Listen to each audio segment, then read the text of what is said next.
میں ہوں آپ کا ہوسٹ عقیل عباس اور میں ہوں صبا زمان۔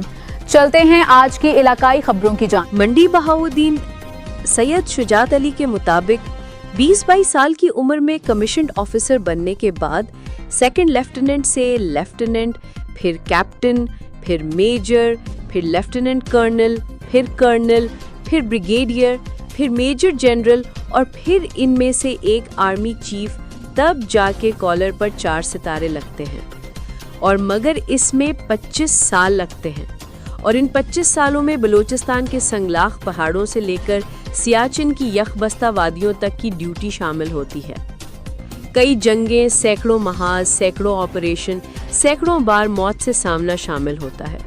جب ان سب سے نکل کر آنے والا GHQ پہنچتا ہے، وہ کوئی عام انسان نہیں ہوتا، اور ان سب سے نکل کر منجھے ہوئے تجربہ کار، صاحب بصیرت، حوصلوں والے، دور اندیش افراد تھنک ٹینک کا حصہ ہوتے ہیں اور ریاست کی پالیسیز بناتے ہیں۔